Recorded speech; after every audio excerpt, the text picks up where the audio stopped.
Good morning, everyone. Tim from Timber Visions here.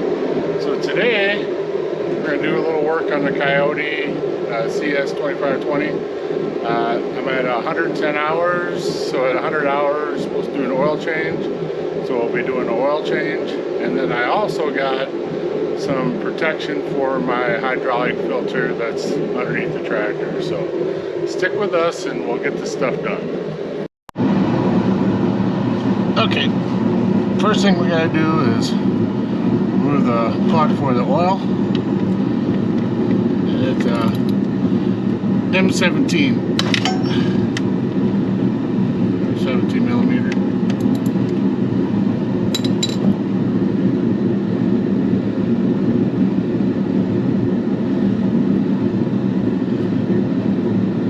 This is towards the front, obviously, under the engine.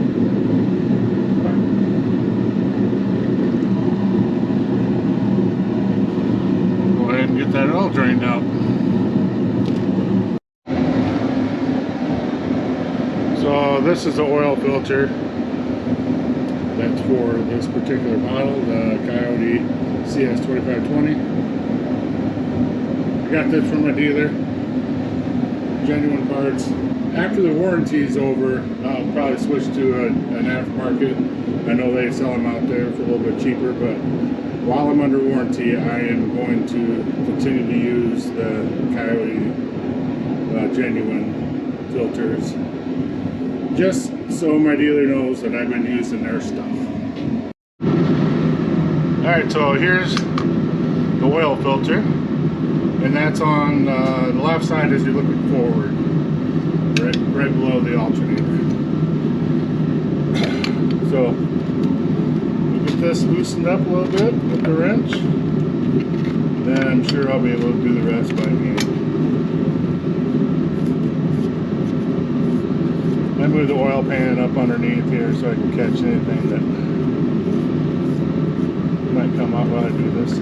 I still have the bottom plug out.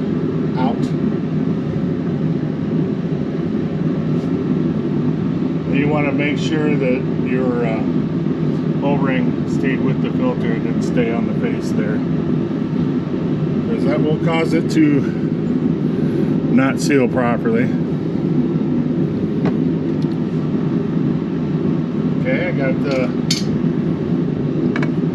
new filter here. I still have the oil plug out on the bottom, you know, it just gives a little air in there so things can get out. But I'll go ahead and I put oil on that O-ring for this new filter, and I'll just tighten that up by hand. You don't need to put a wrench on it. Just get her stugged up. Should be good to go, and then we'll go down and put the oil plug back in and get some oil back in this bad boy. Pretty easy. Okay, there's just a little bit of oil dripping out now. So we'll go ahead and stick our plug back in.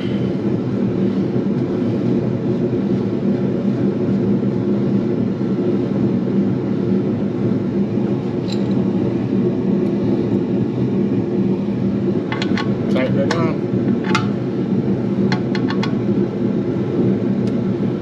You don't have to get crazy here, just get her stuck up. Alright, so we're inside the engine compartment here, right where your heater hose comes over, just behind that's where your oil filler is. And I think I mentioned this in my first video where my 50-hour service. This stupid wire's like right in the freaking way. But there's your engine fill. Drop our funnel down in there and we'll add some oil. So this is the oil my dealer gave me last time and he's giving me this time. 15W40. That's what the manual asks for as well.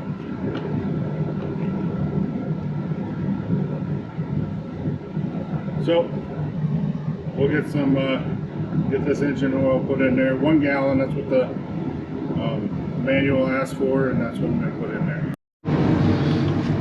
Alright, I got the engine oil put in, cap put on, everything's closed back up. We'll start her up, run her around a little bit.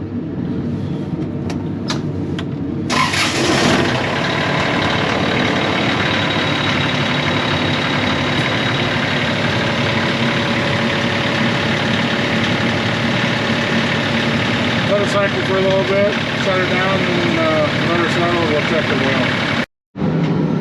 Alright, I pulled out the dipstick and wiped it off. You ever notice that everything's easier to do with two hands?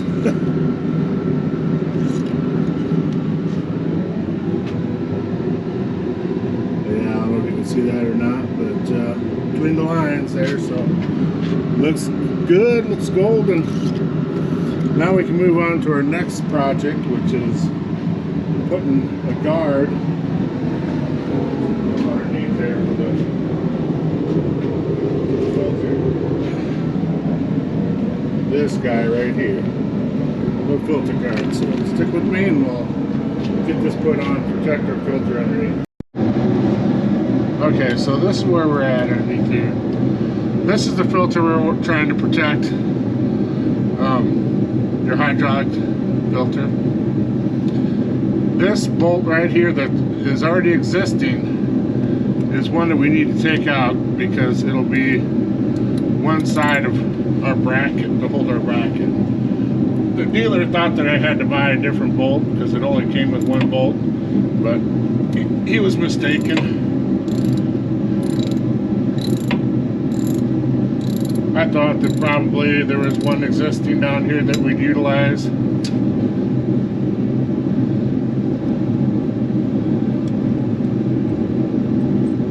And there is a washer there too.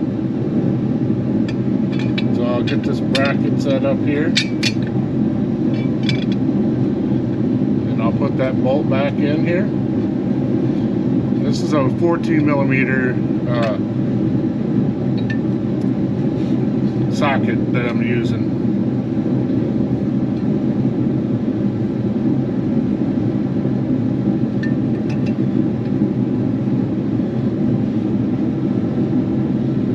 I'll tighten it down some. I'm not going to go all the way because obviously I have another side to put on.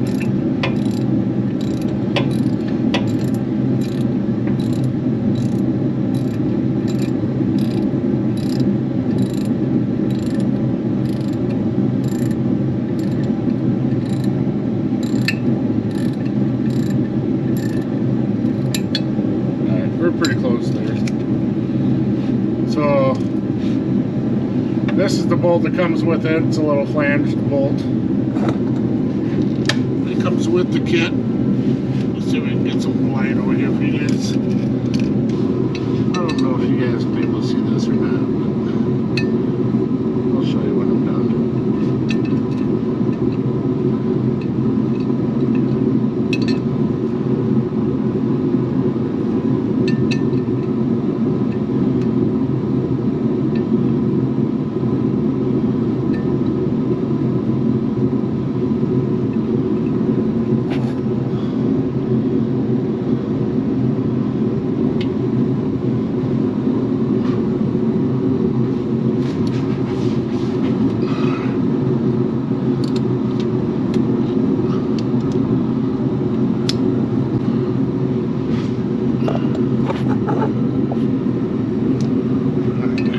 Started.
right done. I'll do the one on the left.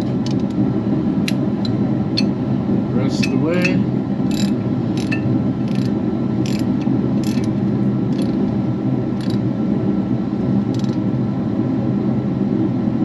Alright. So now we got some protection for our filter. It reduced our ground clearance even more, but I'll take that over having this thing hit all the time. I do have a dent in it right now from hitting something since I did my first service on this, so that's kind of what made me want to get this bracket to put on there. So if you have one of these subcompacts and you do any type of out in the woods type stuff, if you're just on your lawn, you'd probably be alright, but if you do anything where you're driving over uneven terrain, like me, I push logs around quite a bit, and there's little pieces sticking up, stumps or whatever like that. It's a good, just a little bit of insurance to protect this filter here. I know I've seen some videos where guys put a cover over the entire underside of their 2520s just to protect things. Protect this little fan up in here, your transmission cooler fan. I know some guys have taken those out. I haven't had that issue, but I have put a dent into this filter, and I just want to try to prevent that in the future. We'll see when I do the oil change. I might be able to take it out without pulling off this bracket. But the next one I'll be changing all the transmission fluid. So normally you try to do this quick so you don't lose it on your 50-hour service. You'll do that one quick so you don't lose a bunch of fluid, because you don't need to change all your fluid at that time. But I believe at the 200-hour you put all fresh hydraulic fluid in, so it won't matter. Pull it out, let it all drain, and then do the plugs for the hydraulic in the back and get it all drained out. But that'll be a, you know, 100 hours from now, tractor hours, so we'll see it at that point. But yeah, I like this a lot better. Seems pretty dang sturdy. So this will take a hit instead of my filter. So that's the main thing. Well, hopefully you found this video useful, and I'm glad that I have that guard there on the filter to protect it for the next 100 hours until I have to change the hydraulic fluid and filters again. So if you found this video useful, go ahead and give a like, consider subscribing if you're into this type of stuff, and until next time, be safe, brothers and sisters.